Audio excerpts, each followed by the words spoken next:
Was Ahmaud Arbery a crack-smoking burglar who met justice? Or were the McMichaels racist vigilantes who lynched an innocent jogger? I think we could be reasonable about this.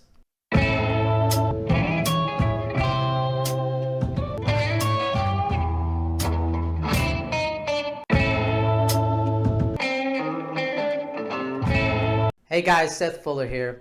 Thank you for listening. Thank you for tuning in. Thank you for viewing my previous videos. If you haven't watched the Ahmaud Arbery stuff, I'm going to pick up where I left off. An update. I know. Seth, I've been inundated with updates. I get it. But remember, all those updates you've seen are from YouTubers, former police officers, and just random people on the internet. I'm your friend, and more importantly, I'm a criminal defense attorney. I have experience with this stuff.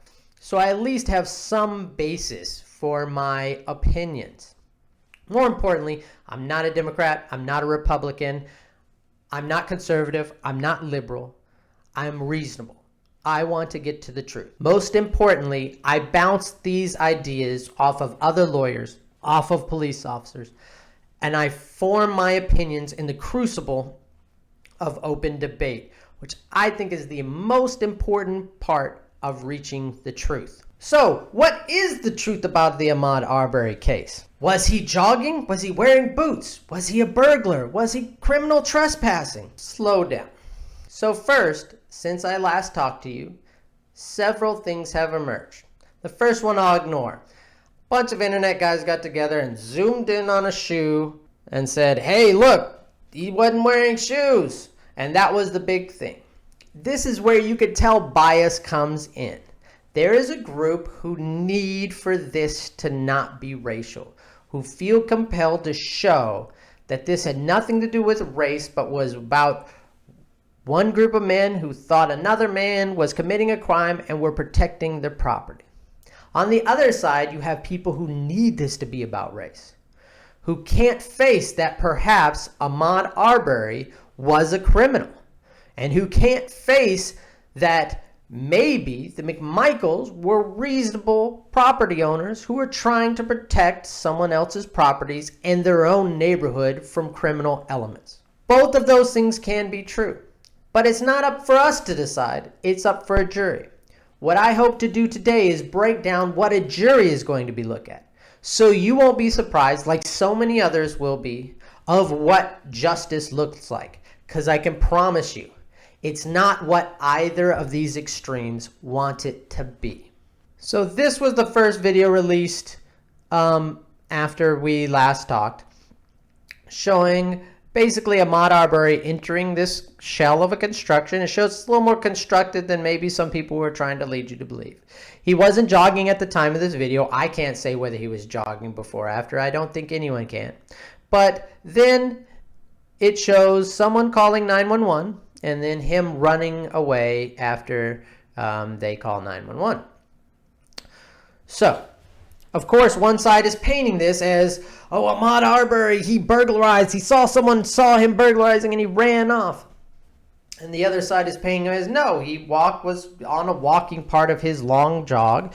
He saw Nosy Nancy calling the police, reporting him. He didn't want anything to do with it because he hasn't committed any crime, and so he ran off.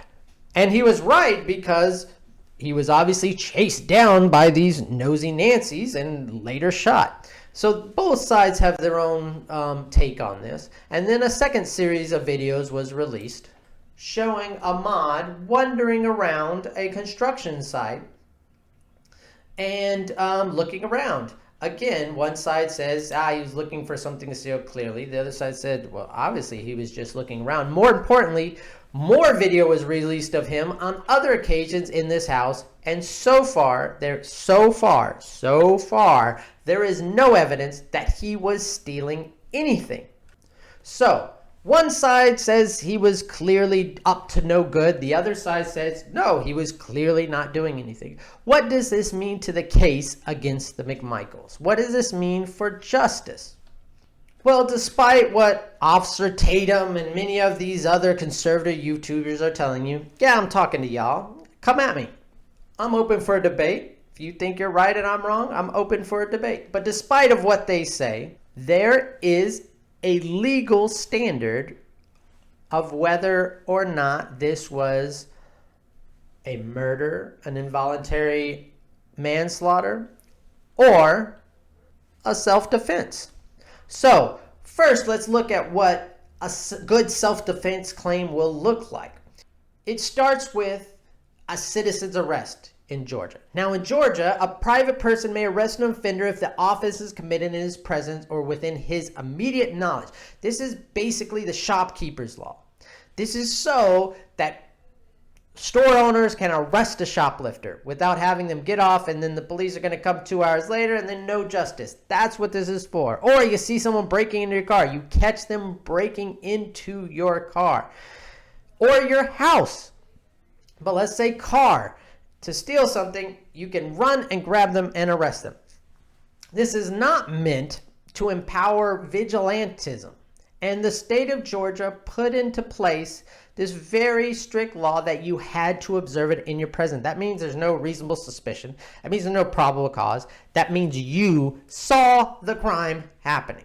They also put in a second part.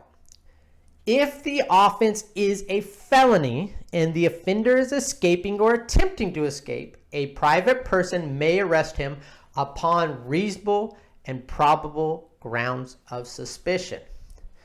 This is for a murder. You hear a scream, you see a guy run out covered in blood, holding a gun, running down the street. This allows, if you want, as a private citizen, for you to catch up and use whatever force is reasonable in that event. Well, what this means for an eventual self-defense claim on the McMichaels is they had to observe him committing theft or criminal trespass, and I'll talk about that in a second. Or they had reasonable and probable grounds to suspect Ahmaud committed burglary, and then they used reasonable force to do so. Now, if Ahmaud was actually committing burglary, your average jury is going to give a lot of credence to this self-defense claim of the McMichaels. This was a burglar. They went to commit a lawful arrest under the Georgia arrest code. Ahmaud ran from them. They tried to hold him there. Ahmaud approached them in a deadly manner, which I agree with. At the time, it was a deadly manner, to grab the gun from them, to prevent them from doing a lawful arrest, and they shot in self-defense. That's what the McMichaels lawyers are going to be trying to prove. However, that assumes that they have a self-defense claim that the jury will buy.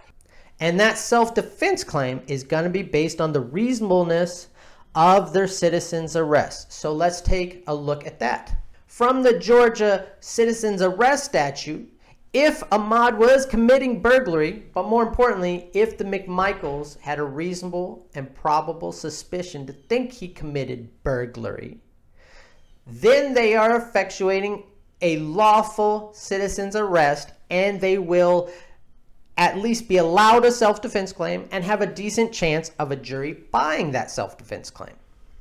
Now, the Georgia statute on burglary said a person commits the offense of burglary when, without authority and within to commit a felony or theft therein, he or she enters or remains within an occupied, unoccupied, or vacant building, construction, vehicle.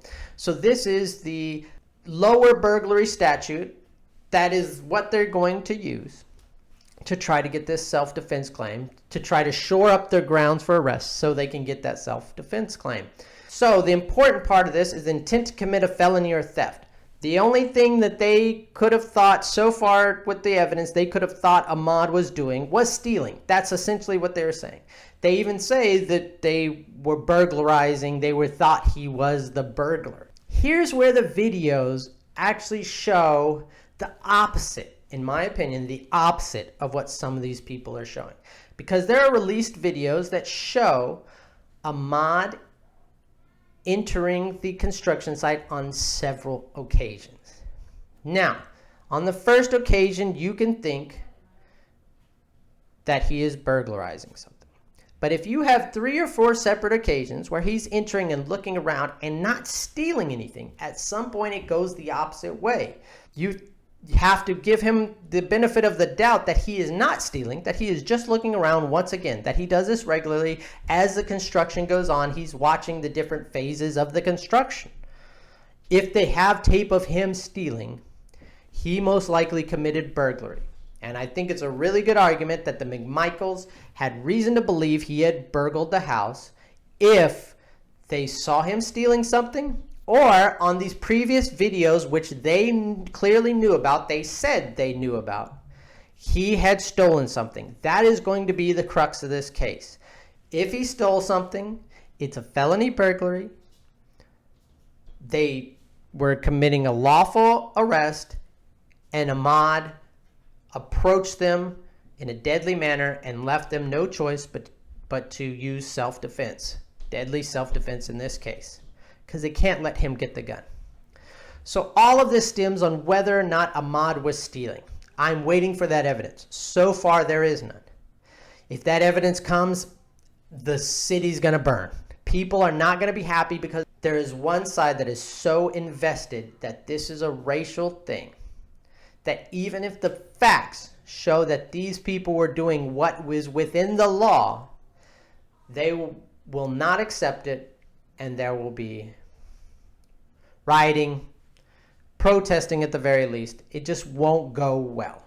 However, there is no evidence of that so far. And if the evidence that we've seen so far is presented to a jury, I do not feel that just because he entered and looked around and that there had been burglaries, that they had reasonable suspicion that Ahmaud was the one committing the burglary, especially since they identified him as the ones in the previous videos.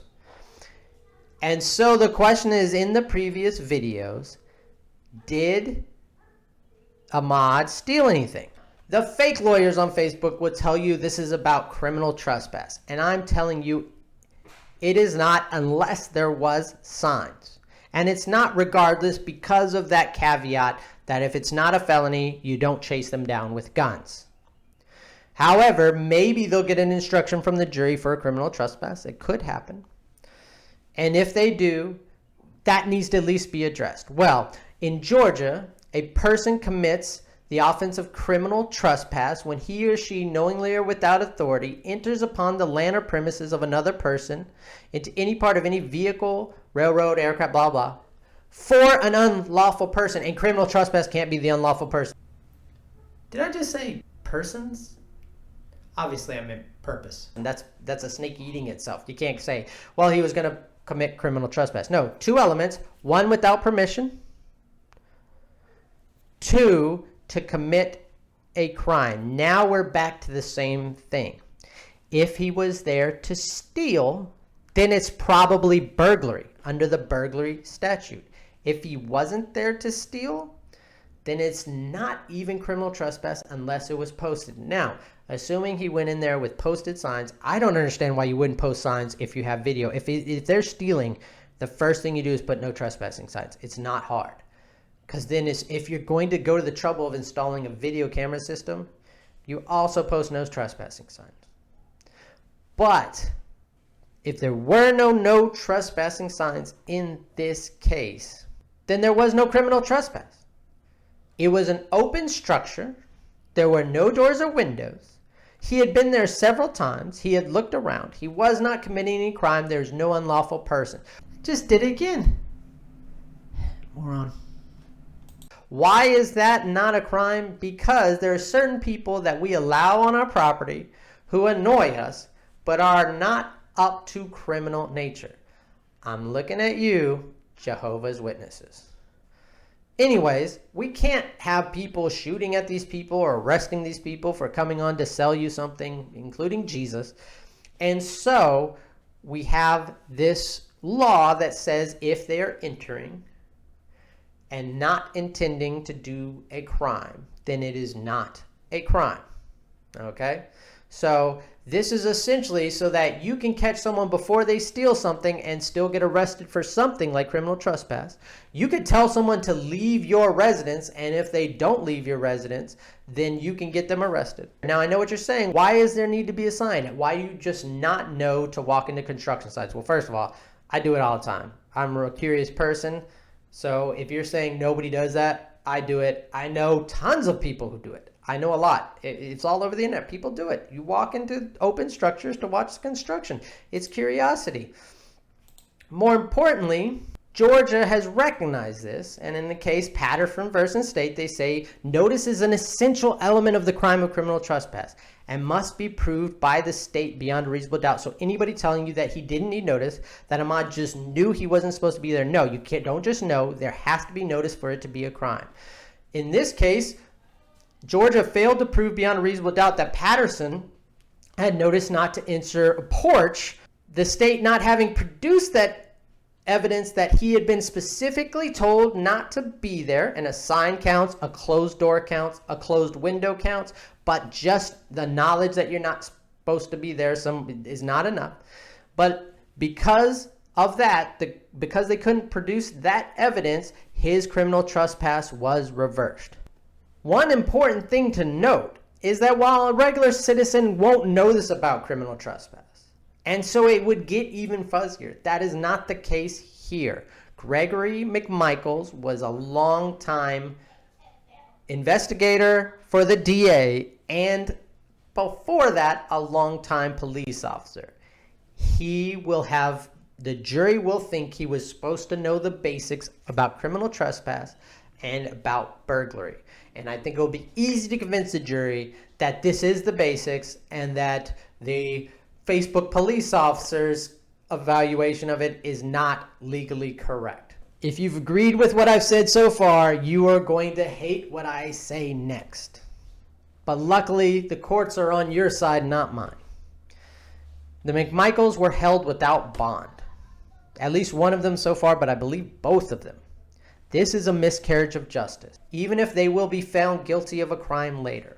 Right now, in the eyes of the law, they are innocent until proven guilty. And while a murder charge with a life sentence possible is reason to think that they might flee, I mean, would you rather spend life in prison or life in Mexico? I'd take Mexico.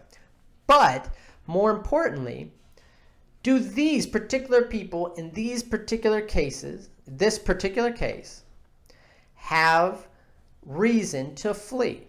I would say that their established roots in the community, one's previous law enforcement career, and the other's ties to his neighbors, to his property. I think that shows a very low likelihood of these guys fleeing. Bond should not be used as punishment. And while no bond can be available for murders, every case should be viewed on its own. And in this case, in my opinion, this is a political move to hold them without bond. Anyways, I hope you enjoyed the video. Thank you for listening. And thank you for, if you subscribe, I don't care. I don't make any money off of this, but maybe one day I can if I keep doing it and you keep subscribing. So thanks to everyone who does. You know what I'm saying. And have a good day.